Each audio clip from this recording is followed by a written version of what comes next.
established, understaffed, lacking basic facilities sub-county schools, educating over 60% of learners. Given that KCSE is the most consequential examination in our education system, isn't it fair that we level the ground for all learners to excel by narrowing the capacity gaps between the worst and best schools to deliver quality education? Usawa agenda calls for a sub-county schools upgrading program and a change from the capitation model to enable small schools to grow. Without these, SDG 4 is a false promise to most Kenyan children. Check it. Let's talk about banking. Or let's talk about dreams and goals. Your dreams, your goals. If you're like Louise, you value doing biz with ease. Or maybe you're like Dan, a family man with a plan. At Diamond Trust Bank, it starts with one dream, one goal, one deposit, and one transaction. Pamoja, let's make it happen. So don't just bank with us, bank on us. Enroll at Catholic University of Eastern Africa for courses in nursing, law, business, economics, computer science, education, community health and development, actuarial science, international relations, counseling psychology, regional integration and theology. September intake ongoing at Langata and Eldoret campuses. Email admissions@quer.edu or visit quer.edu. Quer for innovative, marketable graduates.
Good evening and welcome to the Pope Paul VI Learning Resource Center at the Catholic University of Eastern Africa.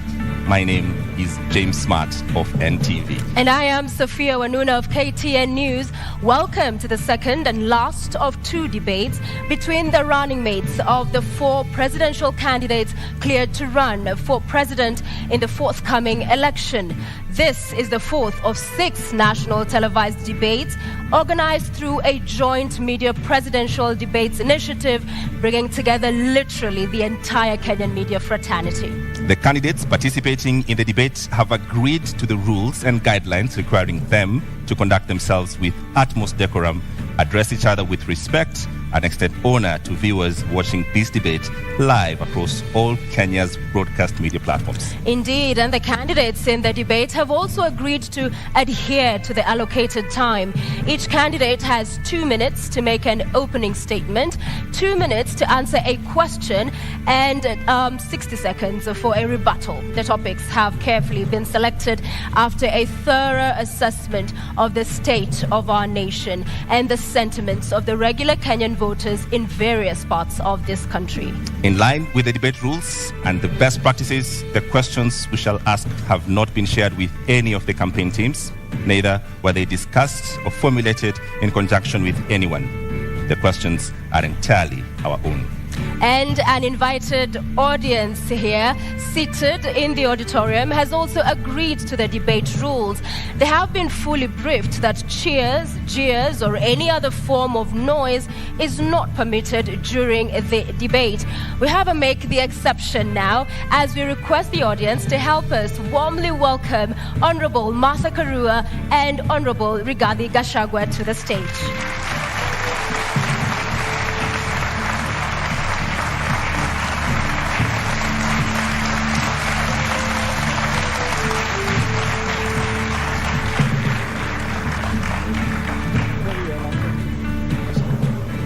Karibuni sana.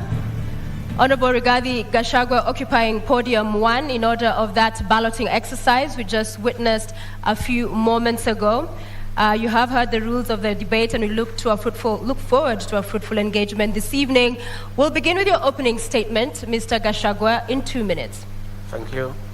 My name is Rigathi Gachagua, born and brought up in the slopes of Mount Kenya, Heriga village 57 years ago. Family is the basic unit of society and the nation. Strong families make strong nations. I'm the head of a family, and it is my pleasure and privilege to introduce my family tonight, who are here with me. My wife of 35 years, Pastor Dorcas Wanjiku Rigathi, and my firstborn son, Kevin Gachagua, a software engineer, and my secondborn son, Dr. Keith Ikino, a medical doctor who helps me to run family business. Tonight is a defining moment for the people of Kenya. The people of Kenya are in anguish. They are in a state of helplessness. They have no food. They don't know where to get their next meal. They are devastated. They need hope. Tonight, I'll present the Kenya Kwanza plan on how we intend to turn around the economy of this country, put people where they belong, restore their dignity, put money in their pocket, and allow them to enjoy their dignity.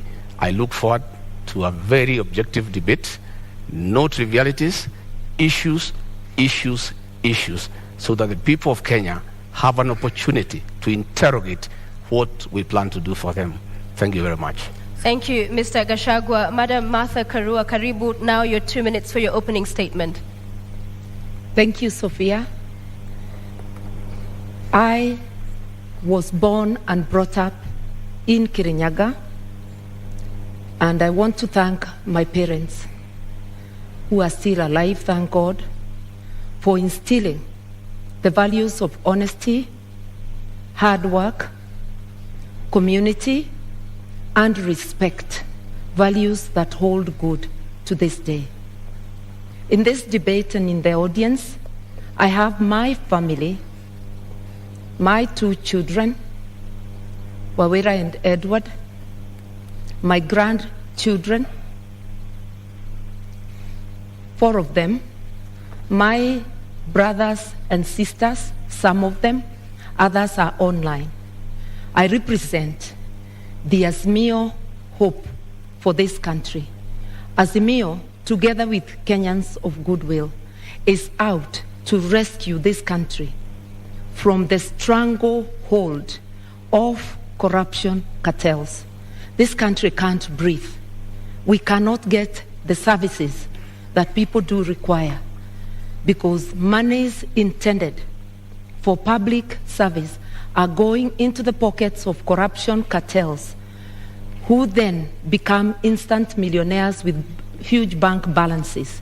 We intend to help this country to help citizens get their country back, and all the resources of this country will be utilized for the best interests of the entire nation, not a select few.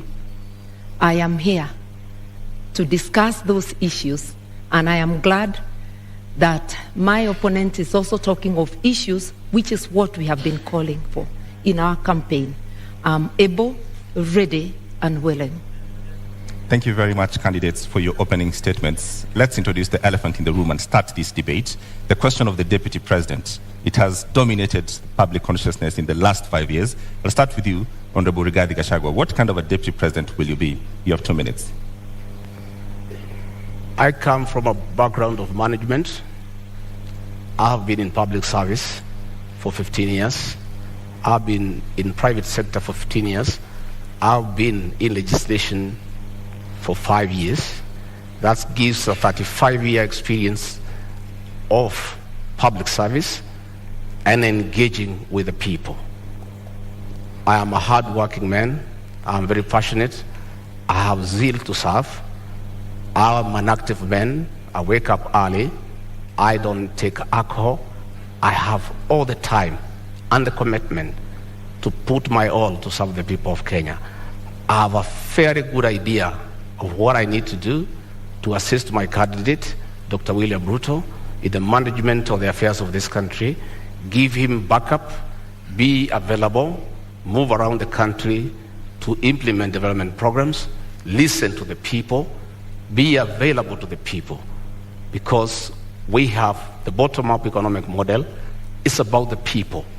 If you have noted, we have gone around the country in all the 47 counties and held economic forums, listened to the people, had very extensive consultative process of what the people of Kenya want from us, and that informed our manifesto.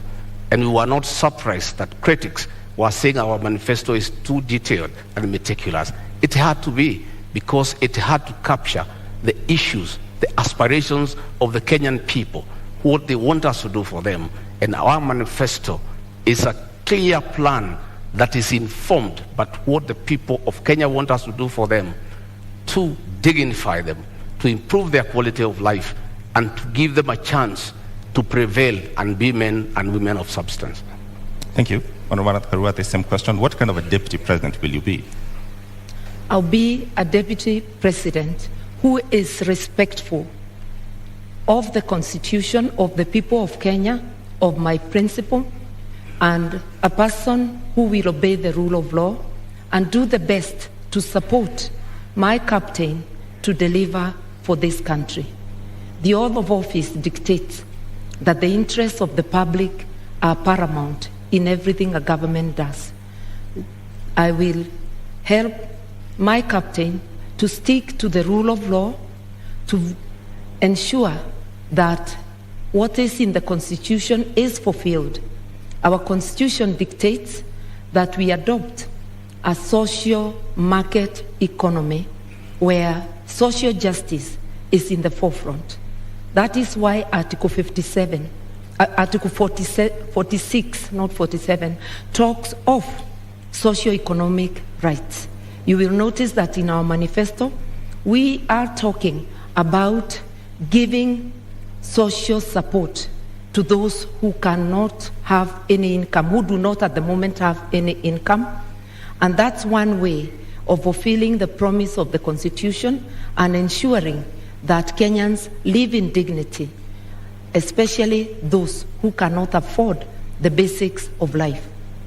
I will therefore serve with honesty, and my track record speaks of that I have been a consistent public servant who does her work in the manner prescribed by the law, with honesty, with dedication. I will devote 100% to the people of Kenya. All right. The question on the deputy president, it's public domain that the current president and his deputy are reading from two different scripts. In the last 5 years, we've seen that effect in public domain. Rigathi Gachagua, if that happens, what is your view? How should that be solved? How should that be sorted? In my case and Dr. William Ruto, that will not happen. Both of us are strong-willed leaders who respect each other. None of us suffers from inferiority complex. At no time will William Ruto ever punish me or mistreat me because he has no reason to. I'll support him to be president, and he'll reciprocate that support. Between me and him, we are in agreement that we have no time to quarrel or disagree. We are inheriting a dilapidated country, a country that is on knees economically, a country that is facing an economic shutdown. We have no time for sideshows. We have no time for personal differences. We have no time for inferiority complex and competition that is unnecessary. We have a job to do. We are inheriting a 9 trillion debt. We are inheriting 6 million young people who have no jobs. 14 million Kenyans are in CRB. We have such a huge task ahead of us that it is unimaginable that Dr. William Ruto or Rigathi Gachagua would digress on personal issues and petty matters to disagree at all. Each of us has a job well cut out. I have already been assigned to work on the economy. I have gone around the country listening to the people of Kenya. I have been to each and every county, and I brought those views that informed our manifesto. Going forward on election, our job is well cut out from day one. We have to implement our plan that is ready, and we have no time to disagree, to quarrel, to have different opinions. We are too busy to even imagine that we can disagree on any issue. We are brought together by a convergence that we need to serve the people of Kenya. And both of us love the people of Kenya and the ordinary people. And Honorable Karua, as I come to you, I mean, at the beginning of the presidency now, as we have it in 2013, it would have been unimaginable that would be today witnessing the kind of fallout we are between the president and his deputy. So for you, how do you execute differently and ensure we do not see this kind of bad blood drawn out? I think even when people have differences, because it is not possible for human beings to always think alike. That's why even our constitution acknowledges diversity of opinion. It is imperative that all debates or disagreements or arguments on issues happen in-house, and what is brought to the public must be the result, the agreement on the positions. And I think I'm very well prepared, and I'll continue to pray and address my mind that, one, the overall leader is the president. I am the principal assistant. With that in mind, that I'm a delegate of the president and can be required to do any work to support the presidency and the administration, I'll be ready, and I am ready. I have served as a cabinet minister for 6.5 years. A cabinet minister is a delegate of the president. A deputy president is a first among equals within cabinet in being a delegate of the president. It's not a different position. We will be able to moderate any differences of opinion on any issues and to focus on serving Kenyans and to be respectful to Kenyans. Arguing in public, calling each other names in public is not only a disgrace, it's also not respecting Kenyans who elected and put us in office. Yeah. So I will be very conscious, and I've been commenting on the current situation, which does not commend itself to anyone. Would you then perhaps, going by the experience this country has gone through, in terms of the architecture of the Constitution, should we have a rethink, perhaps from an elective deputy president to an appointive one, so that if things do not work out for the sake of country, then the president has that latitude? 2 minutes. Nothing wrong with the architecture of the Constitution, something wrong with our behavior. It is not that we need to amend to prescribe the relationship between the president and a deputy president. It is that we need to change our behavior, differ with respect, maintain deference for people who are above us, that even when you differ, the way you address them is in a way that tomorrow you can be able to once again sit and work together. And when it comes to my opponent saying that their manifesto or their plan was discussed by Kenyans, I want to remind Kenyans, Azimio was a product of a robust discussion, way ahead of anything our opponents have done. And my captain went around the country and he got Kenyans to express themselves, and that's how Azimio was born. That's how the agenda, the manifesto, was born. Consultative process as prescribed by the Constitution. We intend to continue with consultations, even in governance, because public participation is deeply embedded in the Constitution, which my principal and I fought so hard to put in place. All right. Honorable Rigathi, same question. Supposing this were to happen, we've seen before and it's been part of our history, people call themselves brothers and friends and then they have a fallout. Supposing this were to happen, would you think it would be possible and great for us to have the deputy president be an appointive position so that the president has the leeway essentially to fire you? That is a hypothesis. I like to look at life from a positive perspective. I always look at a glass as half full, not half empty. I have no doubt in my mind that we are a formidable pair. We are a pair that has been brought together by a common convergence to serve the people of Kenya, to spearhead, chaperone, and implement the third liberation. That is the economic liberation for the people of Kenya. And what has brought us together is so important that no sideshows can come in between. The focus that is before us, the need to restore the dignity of the Kenyan people, is such an important aspect of our lives, of our leadership, that it is incomprehensible that we could think of having sideshows and things that are necessary. And by the way, the situation between President Uhuru Kenyatta and William Ruto has not been brought because of ideological differences. It has been brought because of an inferiority complex. Right. People must allow strong leaders to prevail. And you shouldn't have a problem when your deputy is strong and sharp and focused. You should just be able to accommodate him and use that as a strength to serve the people of Kenya. Had President Uhuru Kenyatta, in a second term, allowed William Ruto to help him manage the affairs of this country, we will not be where we are today, where Kenyans have no food, where unga is at 250 shillings, that they have to run around to look for a package to try to deal with it to save this election on their part. If he had allowed Dr. William Ruto to help him like in the first term, all the stored projects will be going on.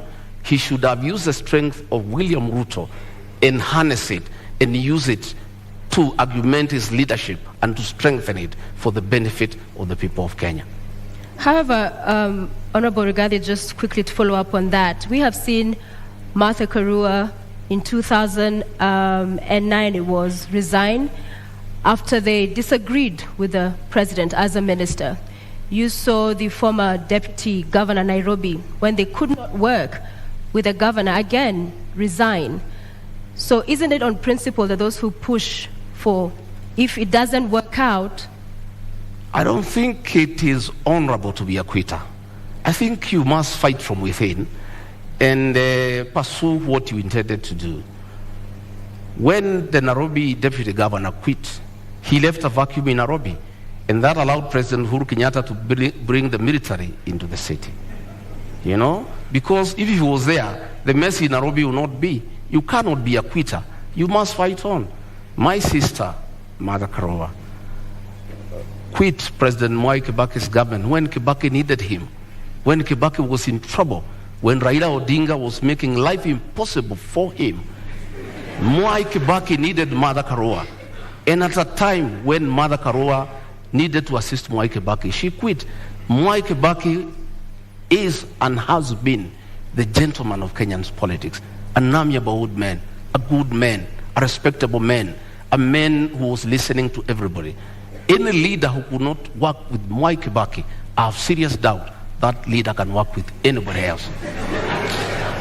Just a quick reminder to the audience. In the auditorium, we did agree to a set of rules. Silence, please. No laughing, cheering, jeering. Let's just follow the conversation to allow us to have civil engagement and for understanding and hearing every of the candidates as they articulate their thoughts. Thank you very much, Mother Karua. Response? For those who do not understand principle, they can never envisage resigning. But I do think it is dishonest to continue to take public salary, to take the privilege and all that goes with office when you know you can no longer deliver, either because of differences or because of other things. I respectively withdrew myself by resignation from Mwai Kibaki's government in a respectful manner, no name calling, such that we were able to continue when we meet to sit down and talk. I don't think the same can be said of Mr. Gachagua's principle. Entertaining disagreement outside government and publicly is disruptive. No wonder the government in which Mr. Gachagua's principle serves is unable to fight corruption because it's pulling in two different directions. That is why we have a paralysis today. Honorable Martha Karua, the question on just what happens if you disagree with your principle and if your principle should have the right to essentially let you go, should we relook at that? I think the way the Constitution is, you disagree in-house, you resolve it. I do not think there is anything that cannot be resolved unless if it's something that is unconstitutional that is being demanded of me. I will remember the oath, my oath under the Constitution, that there are things, if they are outrightly illegal, I certainly cannot be party to. But happily, my principle is a believer in the rule of law and constitutionalism. And he is also a man who views everything through the lens of social justice.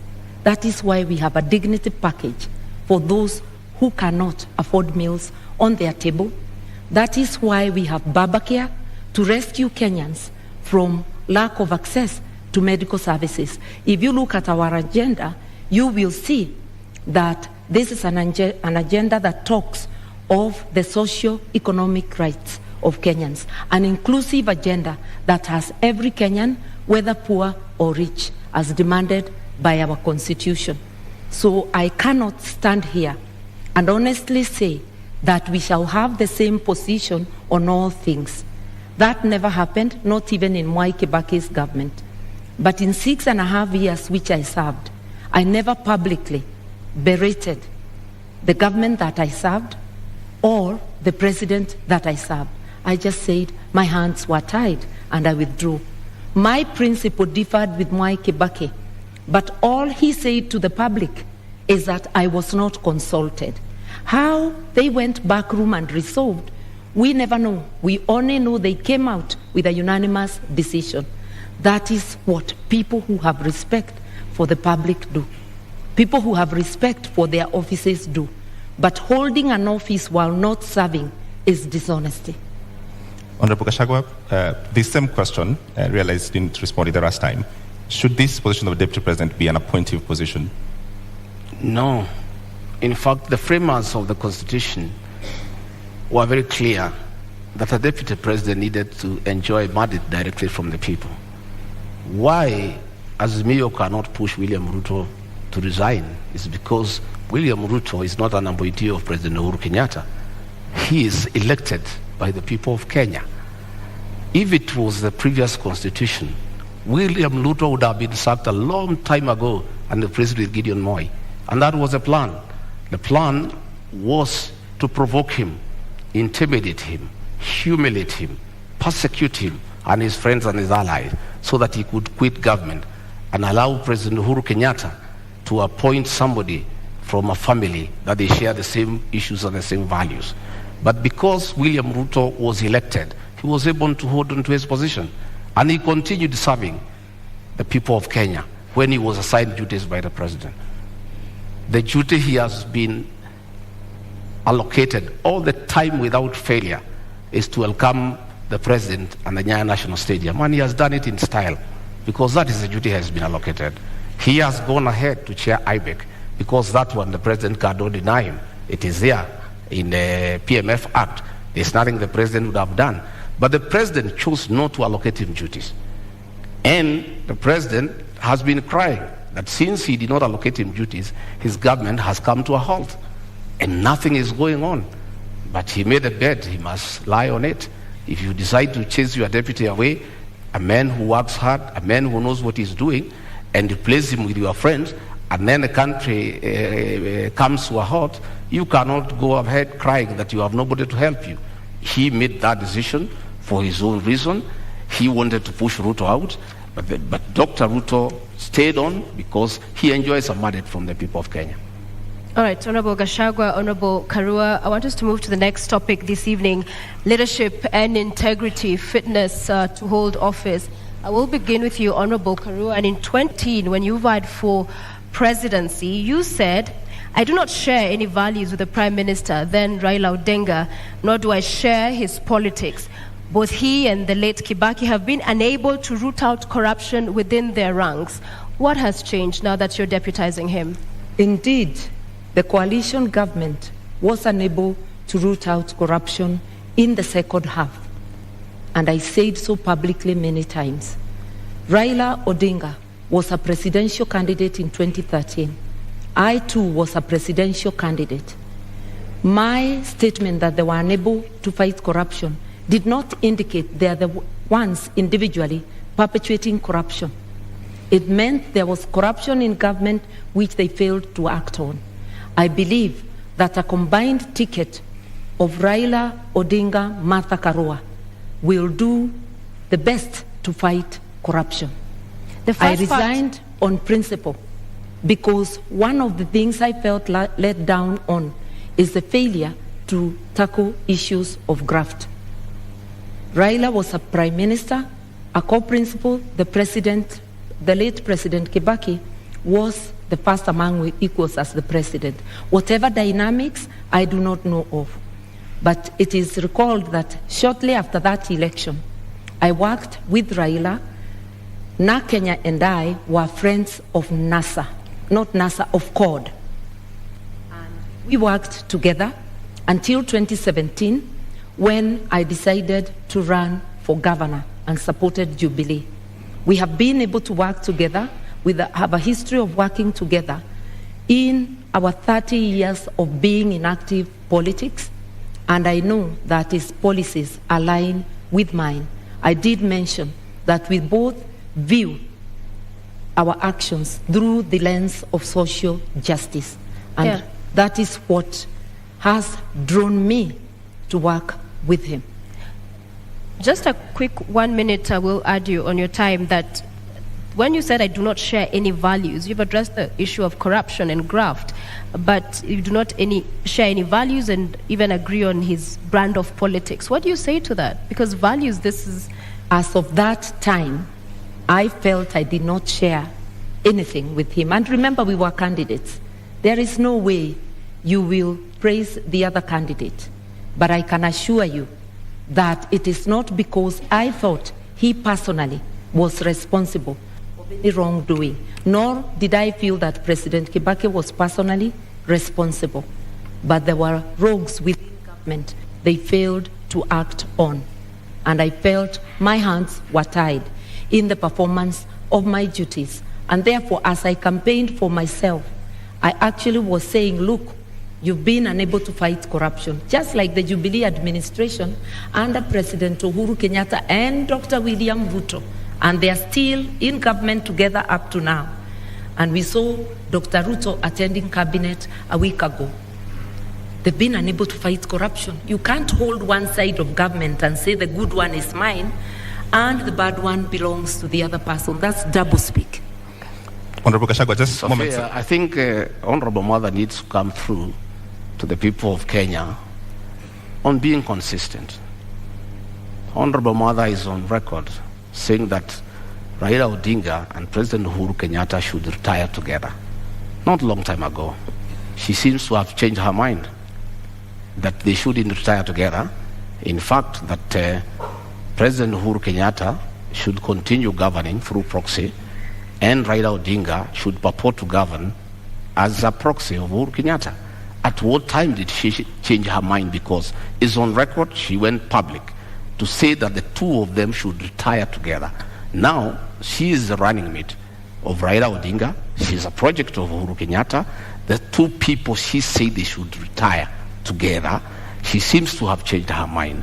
And it is my considered opinion, and I believe for many Kenyans, that being consistent is very important in leadership, especially the position she aspires. You need to be consistent. When you say this today, you must be able to live to it tomorrow. All right, I want to allow Martha to respond to that, but first I want to come back to you to give you another minute. A moment ago, you said that Gideon Moyo was supposed to be appointed. I want you to clear that up because, with all fairness, Gideon Moyo is not on this debate. Well, President Uhuru Kenyatta, the chairman of Azimio, in a meeting in State House a week ago, said that he nominated Mother Karua as his running mate to take care of his interests and that of his family. The president was on record, which means that Mother Karua is a project of the chairman of Azimio, President Uhuru Kenyatta, and they are both proxies with Raila Odinga. It is not me who said, it's President Uhuru Kenyatta who said. And previously I thought that Honorable Mother had been nominated as running mate by Raila Odinga. But here comes President Uhuru Kenyatta, outgoing president, chairman of Azimio, a man who has said he's going nowhere, he's going to be around. He'll be ruling from home. He'll be consorting his project from home. He'll be continuing to govern the people of Kenya. I simply do not understand. Is Mother Karua, the honorable member, is she the deputy? Is she the running mate of Raila Odinga, the project, or is she the running mate of Uhuru Kenyatta, the project master? Okay. She's who's running mate? Okay, Martha Karua is in the building. It is true that both I and my captains are projects, but projects of the people of Kenya, whom my captain consulted, and by public demand, he was called upon to take leadership. At a time our country desperately needs leadership. He has offered leadership, and I was competitively selected. And like my friend who was handpicked, I faced an interviewing panel, and also through demands of Kenyans and many endorsements, I was selected. Kenyans know I'm competent, and I believe I'm competent for this job. I'm ready, able, and willing. I have consistently shown independence of mind, irrespective of whom I'm dealing with. I will handle this job independently and with commitment to Kenyans. And I know my principal also, who has been a teacher of politics to Mr. Gachagua's principal. All right, Martha Karua, just a direct question to respond to Honorable Gachagua. What is the role of President Uhuru Kenyatta in Azimio? The role of President Kenyatta, he is the chairman of the council, but my captain is the chairman, overall chairman of Azimio. Jubilee is just one out of the 26 political parties. I sit in the council as well, and President Kenyatta does not make decisions alone. Will he have a role? Will he have a role after he finishes his term? Sorry? Will President Kenyatta have a role after he finishes his term? His party will have a role. And if he continues to be, if he doesn't give his position in the council to any other member of his party, it would be a peripheral role as a member of the party. The incoming administration will be a Raila Odinga Azimio presidency. Just like the current Jubilee government, although Uhuru was a deputy president in the government of Mwai Kibaki, it was not a continuation of the Mwai Kibaki administration. It was an Uhuru Jubilee administration. Anybody who understands government would know that. Honorable Gachagua, you have a minute to respond. The truth of the matter is that the role of President Uhuru Kenyatta in Azimio is to craft his own succession, to continue governing Kenya through proxy, through Raila Odinga and Mother Karua. President Uhuru Kenyatta has already started assigning roles to Honorable Mother Karua, which means he is a leader. And in the unfortunate and unlikely event that they are elected to office, President Uhuru Kenyatta will continue governing this country outside his constitutional mandate, because there is a two-term limit. that the president should retire. But the president does not intend to retire. You saw how angry he was, saying that people are asking him to go home and asking where he's going. It looks like he doesn't remember that when he sought to be president for 10 years, he knew what 10 years is all about. He cannot complain that people are asking him to go. Nobody is asking him to go. It's the Constitution. But he's trying to circumvent the Constitution to plant a proxy government to continue governing from outside State House through Raila Odinga and Mother Karua, so that he can continue protecting state capture and conflict of interest. And Mother Karua has already been assigned that role. He was on record that she is the one he has put there deliberately to protect his interests and that of his family. All right, Mother Karua. It is important to be truthful in this debate. President Kenyatta has not publicly or privately assigned me any role. I'm sure he knows that he cannot assign any role to a minister in an administration he does not have. The person who has assigned me a role as deputy and has declared the intention to appoint me as Minister for Justice and Constitutional Affairs, apart from being Deputy President, is the Right Honorable Raila Amolo Odinga. My colleagues and his captains' beef with the President should not make them use this forum or use us as candidates to fight the President. We represent the aspirations of Kenyans. And yes, Kenya needs rescue, but rescue from corruption cartels, which my colleague may know more about. On the 6th of June, Honorable Gachagua, during a Meet the People tour in your constituency, that's Madeira constituency, the people you represent there, you said that because you perceive the matter you're currently in court over to be a political witch hunt, if elected, you'd see to it that your accounts are unfrozen, build a mansion, and perhaps go ahead and throw a party in essence. Mr. Gachagua, isn't this tantamount to subversion of the cause of justice, an admission that you made in this sentiment? To start with, I'd like to tell Honorable Mother we are not here to fight President Uhuru Kenyatta. We are holding him to account on his utterances. He has said he's going nowhere. He's on record. That's not fighting him. He has said he assigned Mother Karua the role to jail people. I don't know how she'll do it. She's not a judge. She's not a court of law. That is the work of courts of law, to jail people. It's President Uhuru Kenyatta who has said so. He has said that he has put her there to take care of interests. It's his own record. I don't want to respond to dignify ridiculous accusations by social media.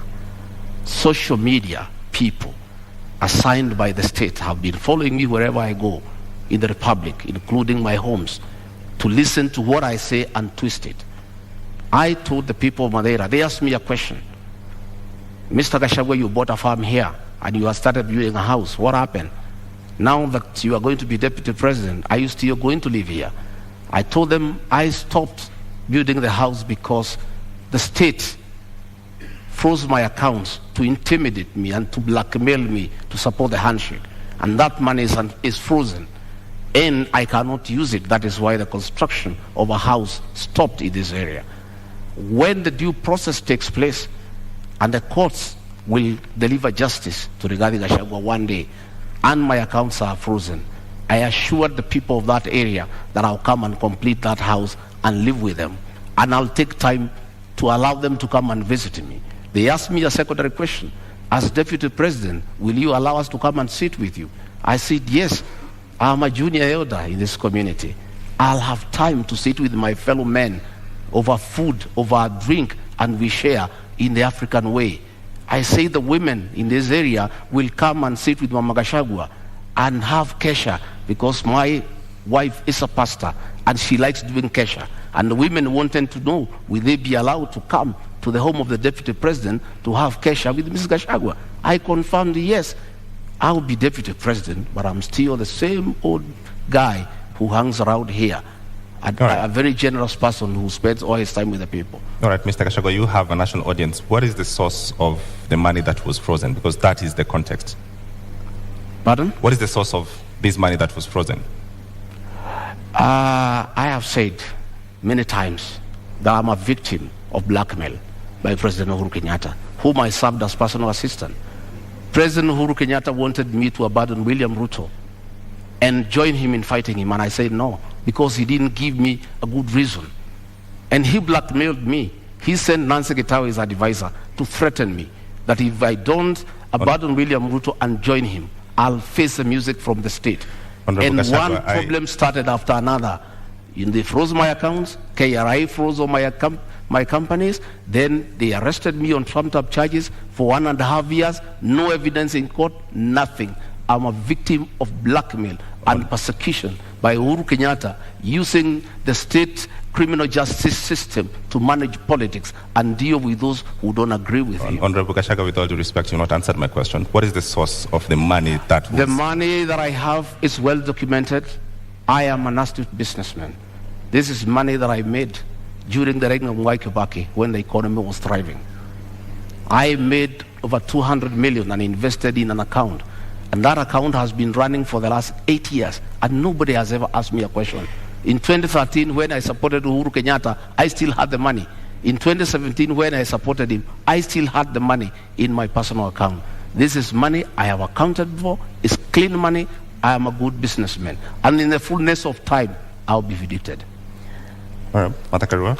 I was really hoping that my colleague would explain to us how an individual finds 5 billion shillings in their accounts.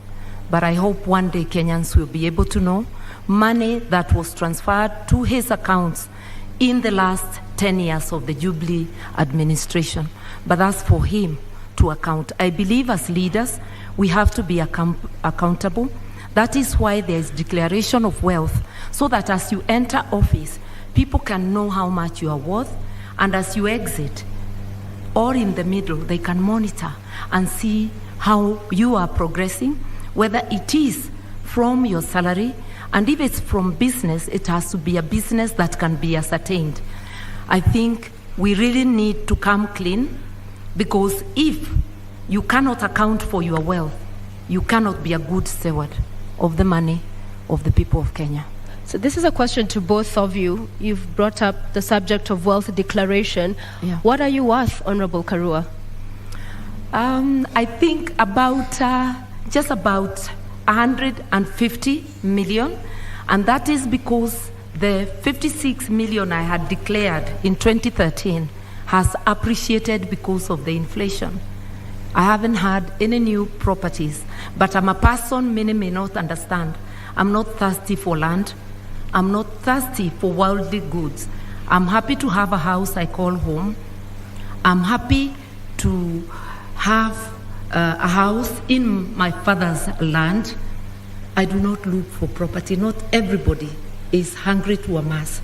I'm hungry to do something to help my country to transform the lives of the people. Right. So if you're looking for Martha Karua to be a billionaire, no, I am not hungry for billions. Honorable Gachagua, My how much account are did you worth? not receive 5 billion. That is propaganda. I have 200 million. That is the money that is held. 200 million, 64 million, I worked in the Ministry of Lands and Settlement. 10 million, I worked in Kenya Power. 33 million, I worked in the Ministry of Livestock. Another 46 million, I worked in another organization called Patek. Up to 200 million, that is all the money. But when you set policemen to investigate, they don't understand accounts. When you save money in a fixed deposit, it leaves your personal account into a suspense account. A normal policeman looking at it, movement in and out 4 times a year of 200 million, he thinks you have 800 million within that year. So when he multiplies by 7 years, he says you have 12.4 billion. That is the folly of the kind of investigations we are having in this country. I don't have billions. I have 203 million into that account. And that is part of my wealth. I'm worth 800 million minus the 200 they are holding, another 600. So just a quick follow-up on that, Honorable Rigathi, because the charges you are facing are as a result of trading with county governments. What's your position on public officers doing business with government, whether at the national level or at the county level? By the time I've done all my businesses, I was not a public servant. I was a private individual. I have no conflicts of interest. I was a businessman. I applied for tenders and competed, open tenders and won, and did construction business and did supplies, and nobody is complaining. Today, those charges against me, no evidence in court, nobody is willing to record a statement. Clean business. And I never traded with institutions because I was not part of any government. But this is when your business brother... I did in 2011. I did in 2012. You know? When they say that my brother was governor, my brother became governor in 2013. I did business in 2008, in 2009, in 2011. And that money is there, and it's all documented where it has come from. But nobody is bothered because they just wanted to punish me. But they wanted to blackmail me into supporting the handshake. And I'm a man of principle, and Uhuru Kenyatta knows that. I respect my conscience. I will never be intimidated. And I can tell you, many governors today supporting Azimio is because they were blackmailed like me, and they gave in. Honorable Gachagua, just clarity. In 2009, 2010, there was no county governments. Which government did you do? Sorry? There was no county governments in 2009. I'm saying I made money in 2010, in 2009. There was no county government. I didn't make money with the county government. I never did business with the county government. I said I worked with the Ministry of Lands. I worked with the Ministry of Livestock Development. So you cannot say that there was conflict in Nyeri because I did this business long before county governments came into place. But Honorable Gachagua, the matter in court is about doing business with county governments. I'm saying the matter in court is a matter that is on fabricated charges. And that matter will be coming in the fullness of time. What I'm talking about is the money that is held and where it came from. As to the allegations, as the matter before court, there is nothing. It's absolute lies. There is nothing. And in the fullness of time, and that is why, even after sending 200 policemen to arrest me in Nyeri and drag me naked in front of my wife, in front of my workers, drive me to Nairobi, lock me for 4 days, 1.5 years later, not a shred of evidence, nothing. That is why the case has not taken off. They have slated it for September later this year. But still, nothing has been presented to us. Our lawyers have been asking, give us evidence against Rigathi Gachagua. It's not forthcoming. It does not exist. It's a fabrication. It's blackmail. It was a way of trying to force me to abandon William Ruto. Okay. But I was not intimidated. I remain on board. Okay, Honorable Karua, you have 2 minutes. An Azimio government will have a policy position that graft cases and all serious crime should be investigated and prosecuted within a given time, within 6 months to be specific, so that people like my colleague here, Mr. Gachagua, anybody charged with crime against the people, within 6 months, we ought to know whether they are guilty or not, so that people don't seek public office when having baggage of cases. And if I may remind Mr. Gachagua, the cases, because I've been following the newspaper reports, relate to Kwale County, Bungoma County, and Nyeri County. And the period when the offenses are said to have been committed is between 2013 and 2020.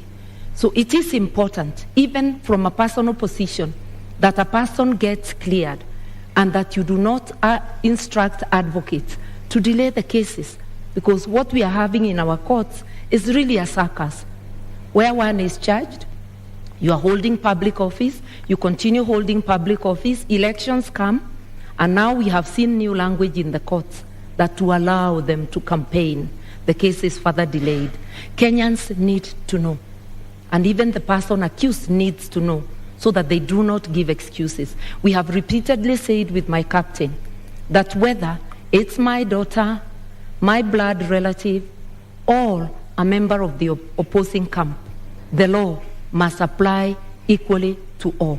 And everybody must have a swift chance to clear their name in court or for the court to declare them guilty. We are here to help Kenya organize itself in that manner by engaging with the players in the justice system and having a policy position. All right, Honorable Gachagua, you have a minute to respond.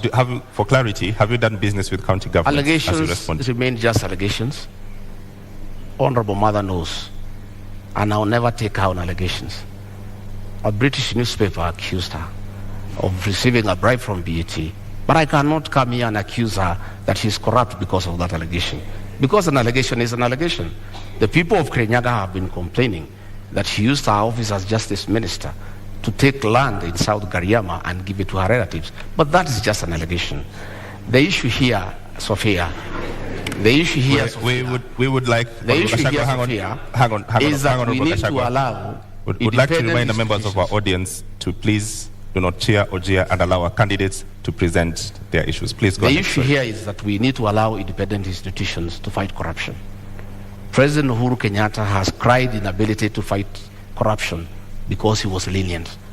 He was lenient because the people involved in mega corruption are close to him, both in family and friends. That is why he was lenient. But had he allowed independent institutions to fight corruption, the issue of leniency would not arise. Had he allowed independent institutions to fight corruption without getting involved, Rigathi Gachagua would not be in court, because independent institutions will never take people to court without evidence. What the Honorable Karua is saying, that we need a law to hasten cases, is not the solution. Honorable the Gachagua, solution is to take cases to court when you have evidence. Karua, you have a minute to rebut. I just want to let Mr. Gachagua know that I do not have an iota of public land anywhere, in Kirinyaga or anywhere. I do not own land in South Gariama. I am glad he knows they are just allegations. And I challenged the current administration that is there, and I'm not in power in Kirinyaga, that if there is truth to that allegation, then they must swiftly take me to court and recover. So once you challenge those making the allegation and they don't do anything about it, then the matter is closed. The only land I own in Kenya is the house I live in Nairobi, and the house up country, which is on my father's land, and he has included my name in the title. I said I'm not land hungry, and I'm not hungry for material wealth. Those who are hungry may never understand that. Relating to BAT, it was money paid to my campaign secretariat by a donor, not paid to my personal account. Later, it transpired that it was money from a company. The matter has been investigated in UK, and the file has been closed.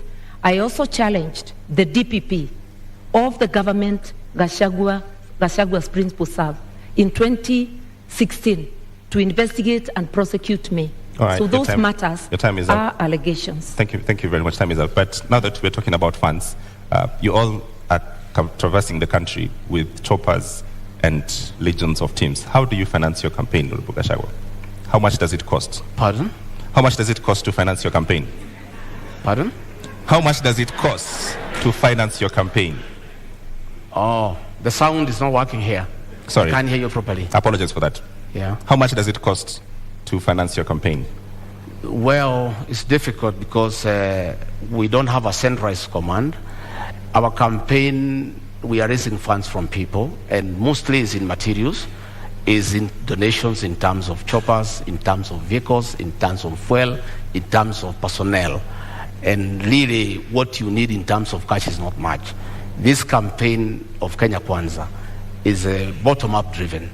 A lot of hustlers have taken time to give their all in terms of time, in terms of materials, in terms of support in kind. There isn't much about cash. So it's very difficult at this stage to quantify and say, this is the amount that we are going to use for this campaign. What I know is that in the next 1 week or so, we'll now be talking about real figures, because we have to mobilize agents, we have to mobilize vehicles, we have to get people to protect the vote. Those people need to be given allowances. That is when now we will come to the cost of the real campaign. All right, Martha Karua, the same question. How do you finance your campaign? Through public donations in cash and kind. We had a fundraiser just the other Friday, but the donations are a continuous process. The Azimio campaign secretariat is keeping tab. My personal campaign organization, the New Dawn Trust, is also keeping tab of all donations coming to me. And it is the organization that had received the money you asked earlier for BAT. I do not mix campaign money with my own funds because you have to maintain integrity even with donations. We have choppers donated. There is a chopper I personally use, which is a donation from a kind corporate friend. And we have many such donations. And I want to remind Kenyans, my captain, the Honorable Raila Amolo Odinga, has had choppers in his campaign even when he was out of government. Like the 2007, I think they flashed more choppers than the PNU side I was in that could have. He is a man known for his capability to mobilize resources, both human and financial, for campaign.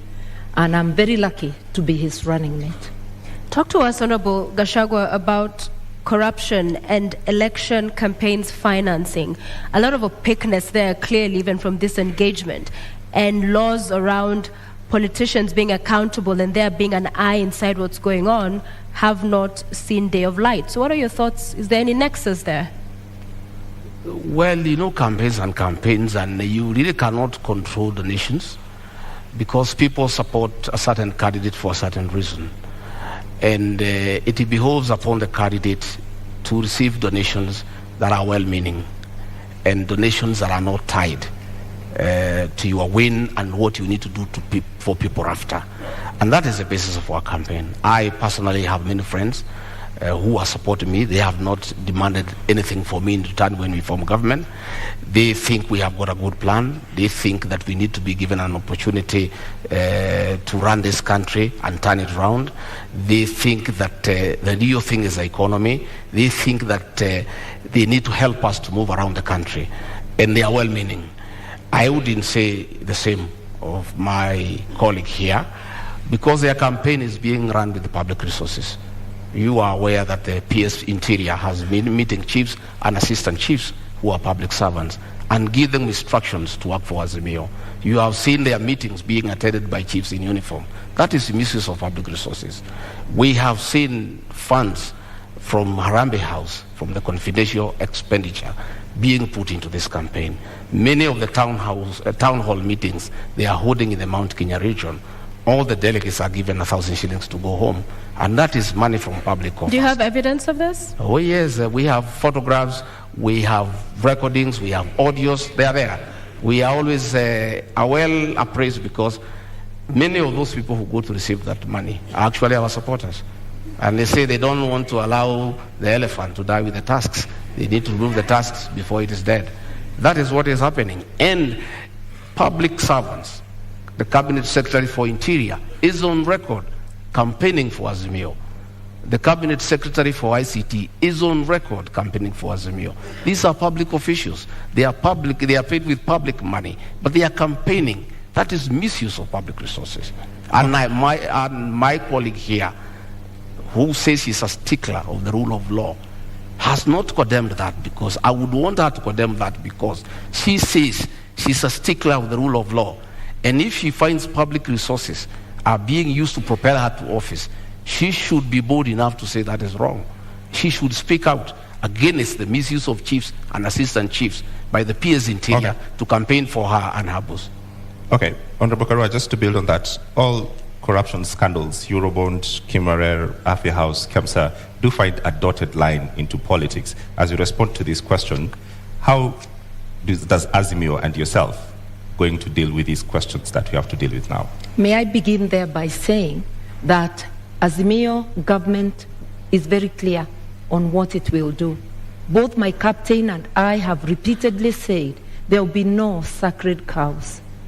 Anybody involved in corruption will face the law, irrespective of who they are. As for campaigning with public resources, that's a publication.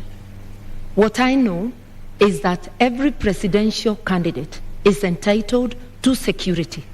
So there will be security apparatus, whether it is the Deputy President's campaign or the Right Honorable Raila Amolo Odinga. We mobilize our own meetings, using our candidates, using everybody. Anybody who attends They attend on their own volition. Yes, there are some cabinet secretaries who have attended our meetings, but they have sometimes attended as a by the way.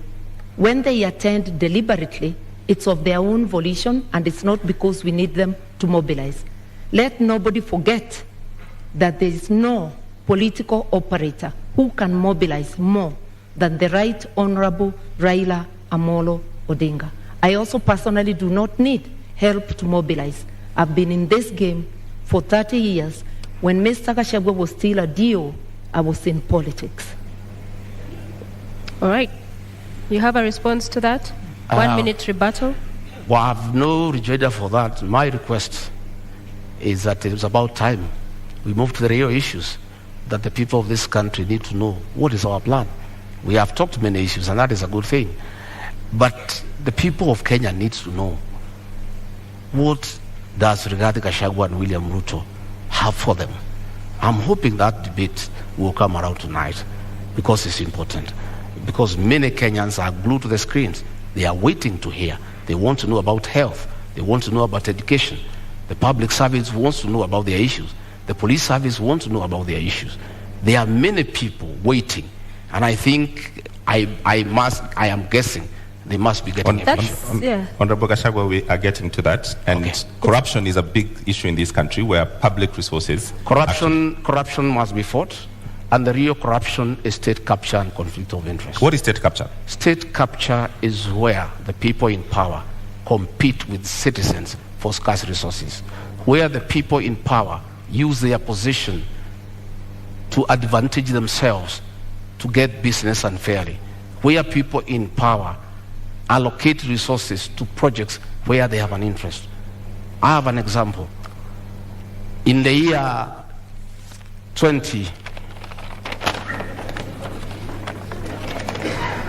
I want to tell you what is state capture and conflict of interest.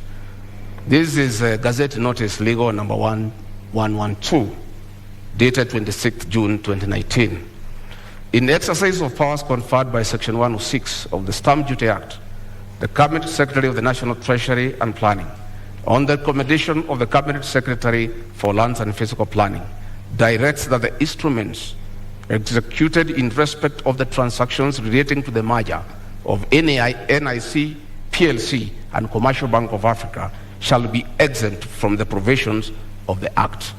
By a single signature, these two companies owned by the first family were exempted from paying 350 million. These are rich banks who have made money from domestic borrowing. They have lent money to government. They are in Fuliza. The owners are the richest people in Kenya. They were exempted from paying 350 million. Money that can put up 35 level 3 hospitals in Kenya. That is conflict of interest and state capture.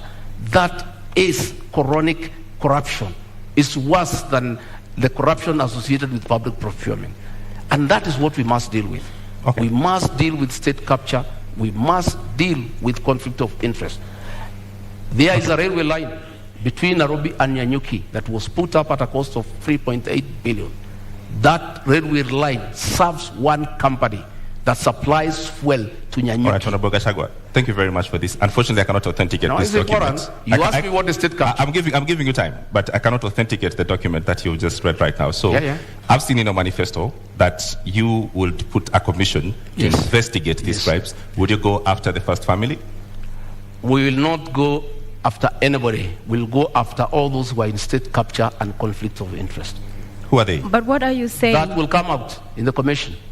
I'm saying there will be a commission, because the real corruption that we need to deal with, not what Honorable Mother is talking about, is state capture and conflict of interest, where the people in power have used their offices to usurp public resources to their advantage and to the disadvantage of the rest of Kenyans. You are aware that the milk industry has been monopolized by state capture and conflict of interest, where the owners of that monopoly decide how much to buy from the farmers and how much to sell to the consumers. So, Honorable. And and extort the people of Kenya. Clarity for the Kenyans who are watching. Yeah. At the center of government Yes. is President Uhuru Kenyatta. Yes. Are you going to go after President Uhuru Kenyatta finishes his term? I have said we are not talking about individuals. We'll deal with state capture and conflict of interest. Anybody But who you is are involved in state talking capture and about- conflict of interest You are talking will be about held to account. the first family, sir. So grab the bull by its horns. Don't perhaps cut around the issue. You are talking about the first family. So in essence, you are saying you will go after them. Isn't that? I am saying this is state capture. I've given you an example. You will feel for yourself what needs to happen. All right. And I am saying that is what we need to deal with. State capture. And that is why the president will say he is lenient. He cannot deal with state capture. He cannot deal with conflict of interest. Okay. He can't. Thank you very much. Ramata, we have 2 I minutes. want to help Mr. Gachagua. State capture is the repurposing of the state to serve individuals rather than public good. And corruption cartels in this country, whoever they are, have strangled the country. I opened by saying Kenya can't breathe.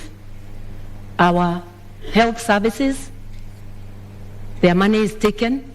The money for agriculture, for fertilizer subsidies, money for building dams such as Kimwerel, Arol, Galana Kularu, which was supposed to help Kenya feed itself.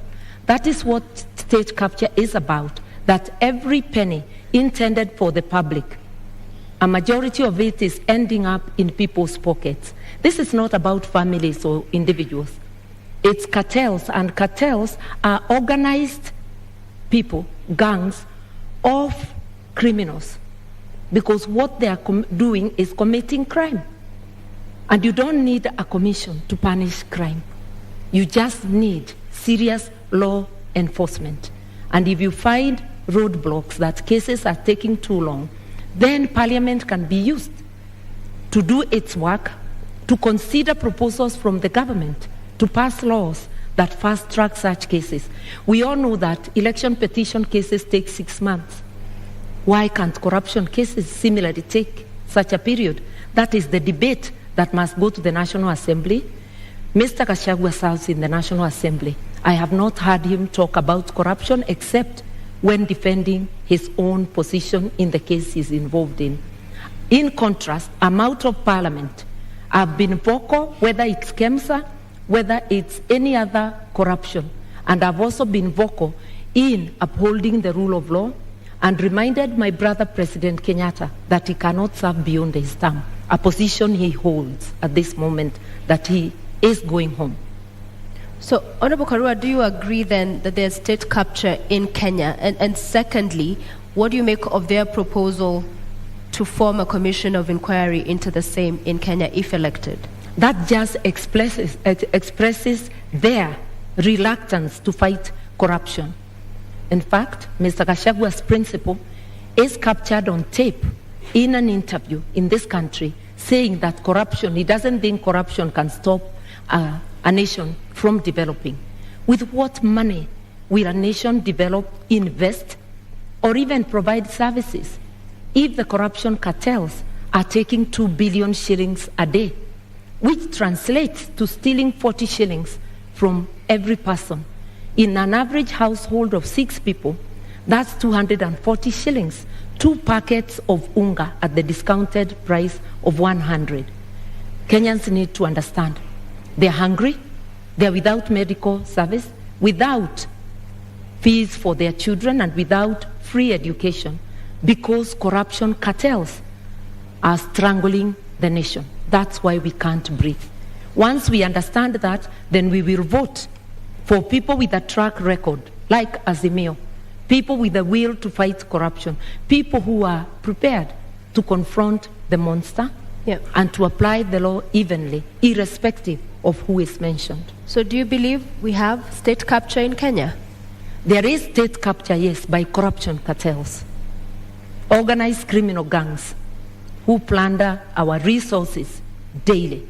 2 billion shillings a day, which is authenticated by the Auditor General, translates to 765 billion shillings.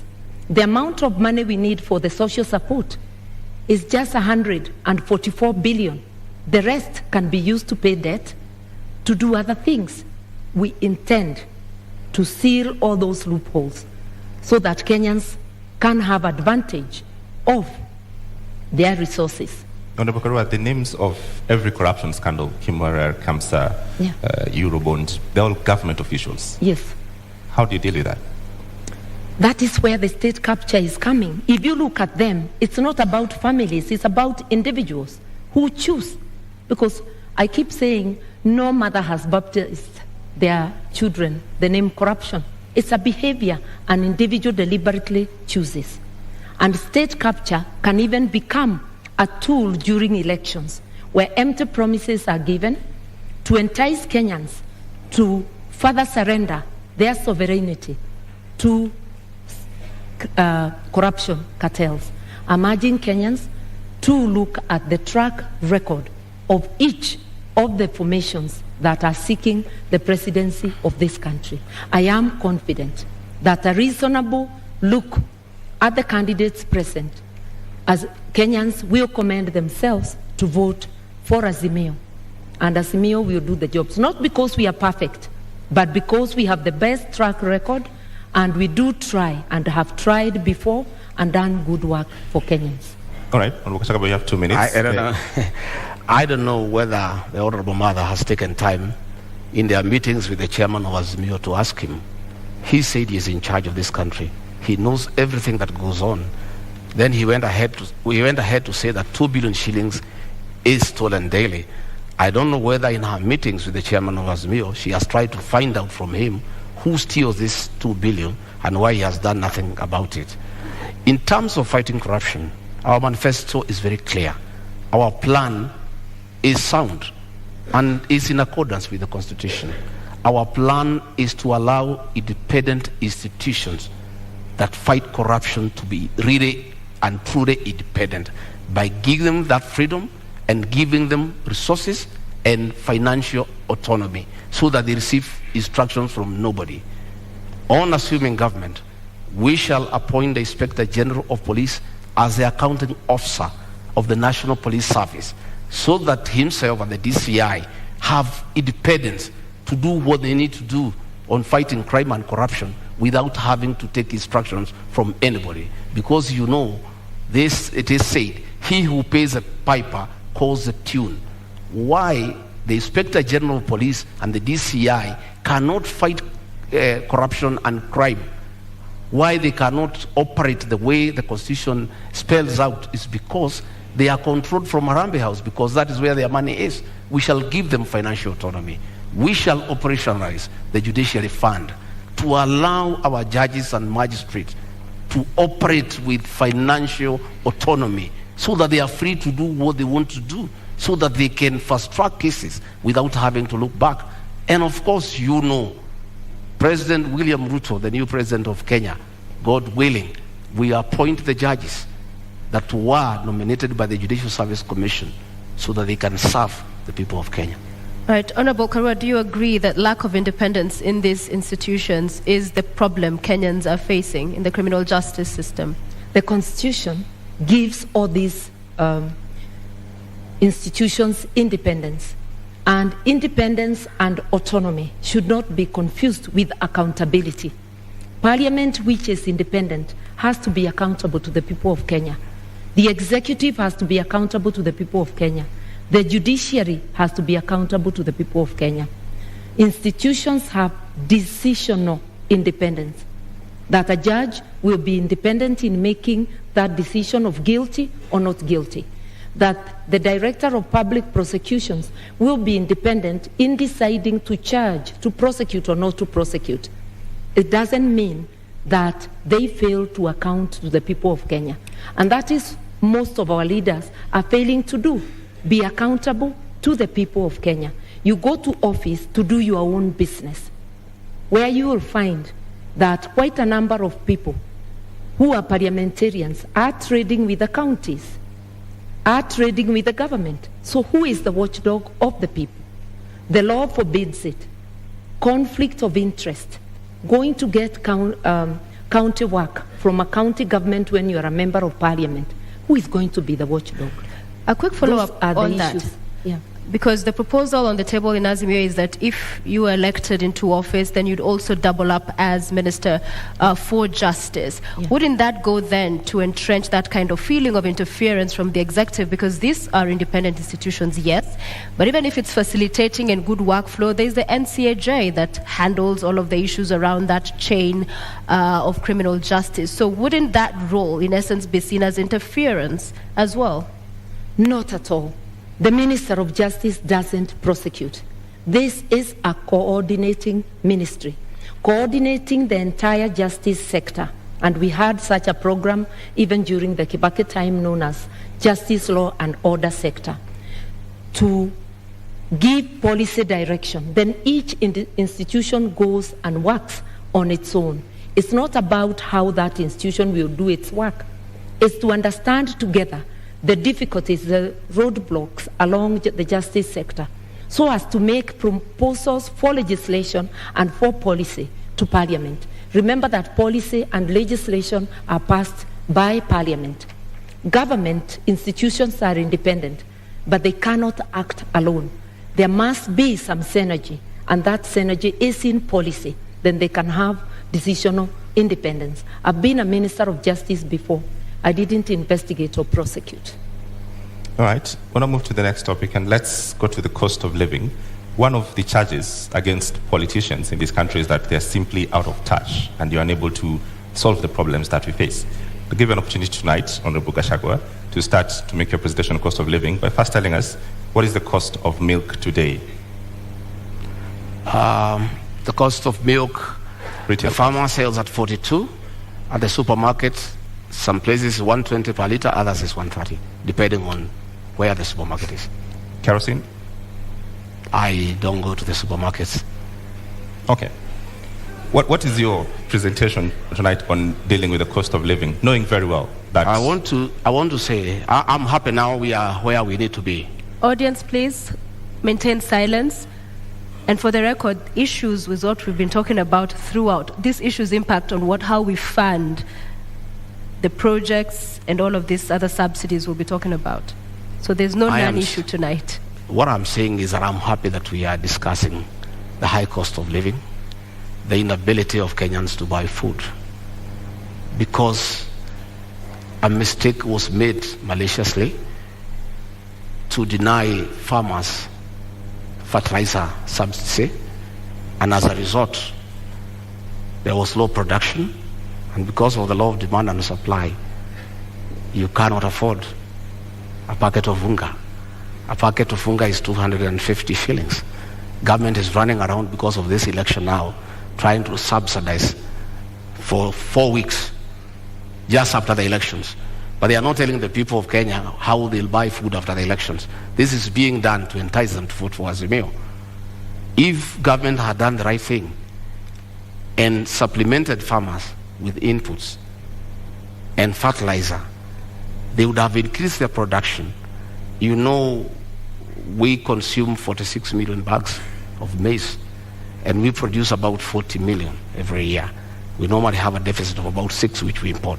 But because of this decision, we are short of almost 15 million bags, and that is what has caused the current crisis. And we have a plan. On our first month in office, we intend to bring down the cost of fertilizer from 6,700 to 2,500. That is DAP. That is the main fertilizer for planting. Okay. And that will enhance our farmers to produce more, so that we have food security, and probably we even have some surplus for export. Thank you. Honorable Martha, same question. What is the price of bread today, and what is Azimio plan to reduce the cost of living? The price of bread, the bread I buy, is 80 shillings. But there are various type of loaves, so I will not pretend to know what each loaf is costing. But I know that the price of foodstuffs, of essential commodities, has gone up, and the fuel prices are generally the trigger that gets them high, coupled with corruption. My friend, Mr. Gachagua, is talking of giving their government giving fertilizer subsidies. He is in Jubilee and therefore part of Jubilee government.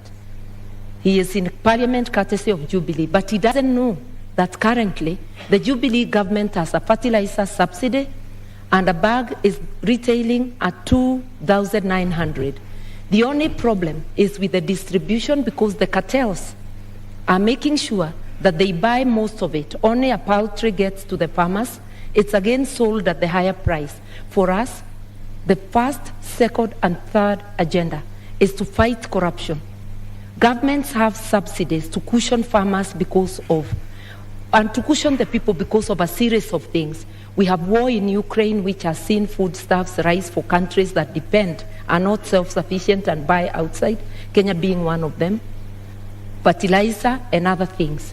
But the money for subsidy, for helping our people with the cost of living, majority of it is going to the cartels. That is where the problem is.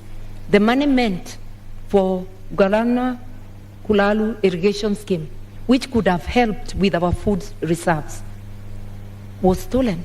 Kenyans know, even the fertilizer, there was a scandal. Maize, there was a scandal.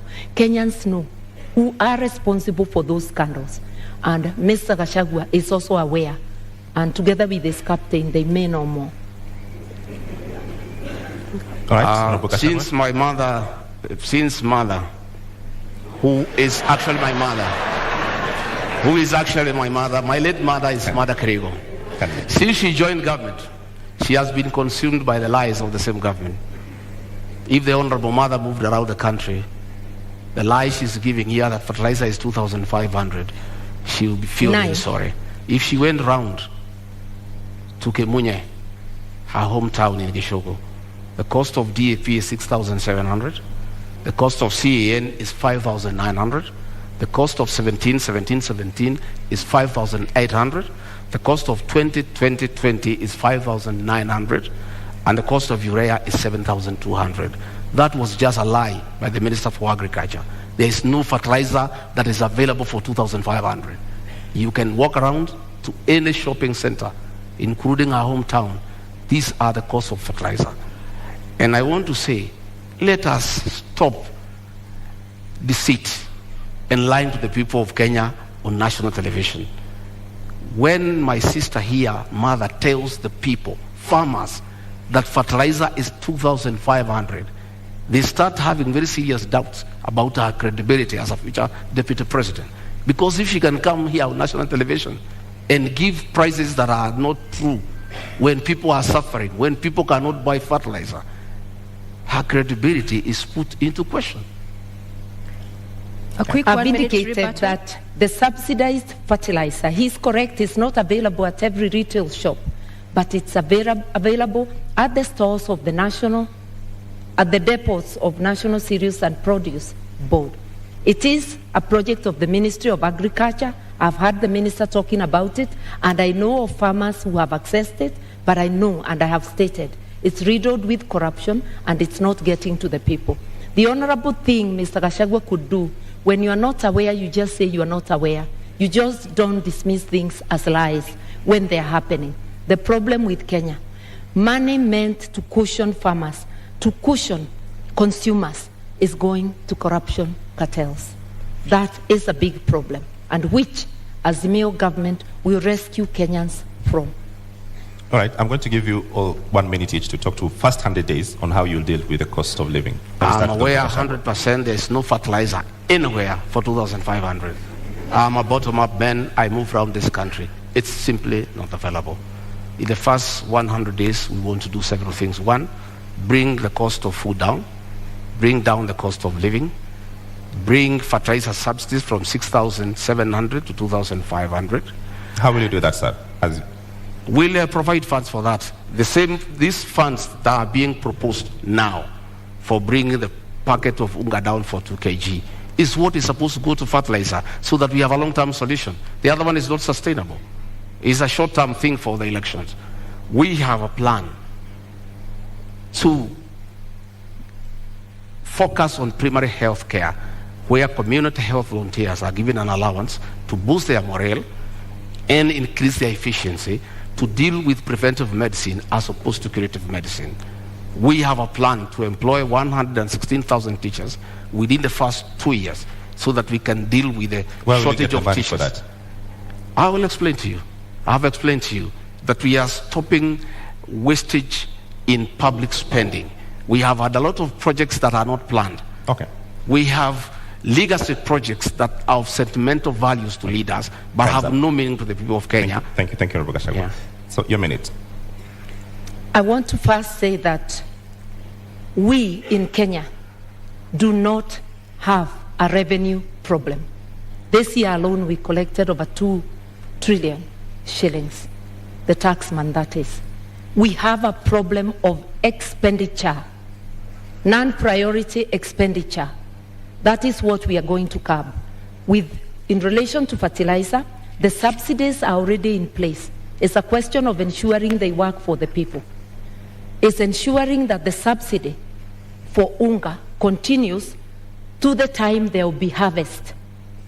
The expenditure for operation and maintenance, O&M, is over 600 billion, while salaries are at about 550. You can see operation and maintenance overshooting salaries. We will prioritize what needs to be prioritized to help Kenyans move forward. And for all the things we have said we'll do in 100 days, I have acquainted myself with the budget. The budget lines are sufficient with optimal use. Mr. Gachagua serves in the parliament that passed the budget. He doesn't seem aware that the money is in the budget, including for Baba Care. All right. As we bring this to a close, fuel. The subsidy there expires next month, the same as the one we've seen on unga. We'll give you a minute each because Kenya Kwanza, you are proposing to set up a legal framework to ring-fence the fuel stabilization fund. IMF, World Bank says stabilization funds are inefficient and regressive. Azimio, on the other hand, you're talking about reviewing the taxes and levies on petroleum products. So different positions here. So 100 days you come into office and there's all of this mess going on and the cost of living continues to be up. In 1 minute, what is unique about this legal framework that you will do with the stabilization fund that hasn't happened so far? We have money available in the budget. We have money that has been put for projects that are not a priority, and that is the money that you need to inject quickly before you can even look at the legal frameworks on assuming government. And that is possible because you look at the Ministry of Agriculture, we have some 50 billion there. That 50 billion will be available to deal with the issues of fertilizer. It will be available to deal with the issue of animal feeds that are beyond the reach of many farmers so that we can have a quick win. Fuel Stabilization Fund, in your manifesto, how will you fund it? The kitty is currently depleted, so you're not coming to find money. How will you fund it? We have said that we are going to expand our tax base. Once we put the Hustlers Fund of 50 billion and we give to the people down there at the down of the pyramid, we enlarge the people who are paying tax and will have more revenue. And this is the money that will be available to the people of Kenya. Number two, we are talking about the issue of domestic borrowing. We are paying 600 million every year as interest from domestic borrowing. Once we stop that domestic borrowing, this money that is going for interest every month will be available for this one. I'm glad he adopts my position that there's money in the budget, but that's as far as we go together. We part on how to do it. We will ensure that there is fiscal discipline so that non-priority spending is dropped and we go to priority spending. And I've given example of operation and maintenance, which is at 600 billion, while salaries are less than that. That is totally unacceptable. We will also fight corruption because money for fuel subsidies, there are a lot of cartels in the energy sector. We understand this. We will target those places and press the areas we need to press to immediately stop the leakage. Within 100 days, we will be able to do this and much more. We have actually been looking on what we need to do on day one because Kenyans are not going to be patient. They are already suffering. They cannot wait for commissions to be formed. They need actions. All right. Azimio is ready to go. Ladies and gentlemen, our 90 minutes debate is up. It's time for our closing statements. And we begin with you, Honorable Rigathi. You have your 2 minutes starting now. Thank you very much. I want to ask the people of Kenya to give us a chance to sort them out and put money in their pocket. We want to ask the people of Kenya to give us a chance to empower the small business people by giving them affordable credit to be able to expand their businesses. I want to ask all those people with pending bills to know that in the first 90 days, we shall float a bond for 500 billion to pay all the pending bills so that their homes are not auctioned. And by action, that 500 billion, by injecting into the economy, it will spice up the economy. I want to tell the people of Kenya, by giving us a chance, we shall look at the terms of service for the public service and the police who are suffering and who need to work when they are comfortable. I want to tell the people of Kenya to give us a chance to bring reforms to the NHIF program so that every Kenyan has an NHIF card so that when you go to hospital, you are able to be treated and go home free. I want to ask the people to know, the people of Kenya, that William Ruto and I have a plan for them. I want them to give us an opportunity to work around this economy, to spearhead the third liberation, that is to bring economic changes so that we can create wealth. We can make the people of Kenya wealthy. We can give every Kenyan an opportunity to make a living. We can give every Kenyan an opportunity to make and live a good life. We want to ask them that on the 9th of August to come and vote for change. A change to bring about economic development, a change to restore their dignity and to improve their quality of life. Thank you very much and good evening. Thank you. Honorable Karua, your 2 minutes start now. I want to remind Kenyans, this election is about trust. It's about looking to see which of the teams you can trust. We offer our track record because even when you employ a driver, you ask them for the driving license and you want to know about their record in driving. We are asking you to critically examine the teams, and if you do so dispassionately, you will come to a conclusion. I know that Azimio is the team. We will not form commissions to fight corruption. We'll go directly for the jugular of corruption cartels, apply the law across the board, and while we agree that there is need to review salaries in view of the cost of living, it's very easy to promise heaven. Without fighting corruption, without physical discipline, non-priority spending being cut out, that is not possible. But inawezekana. With an Azimio government, we are going to do this, and together with Kenyans participating and helping us to fight corruption, we will be able to deliver our agenda to you, the 100 days agenda, and each item to reboot the economy so that Kenyans can have a decent life. While we wait to reboot the economy, for you who is unable to put food on the table, rescue is on the way. Within 3 weeks, you put an Azimio government in place, we are going to be able to send to the 2 million families that do not have any means of survival a 6,000 shilling package, which also will act as a stimulus to the economy because it gives purchasing power to 2 million families, which is like 8 million people within the country. Rescue is on the way. All right. We shall finally have our country back. Vote Azimio. All right, thank you very much, Honorable Martha Karua, Honorable Rigathi Gachagua. We've come to the end of our Deputy Presidential Debate 2022. I invite you to shake hands. Thank you very much. Well done very well. Thank you very much.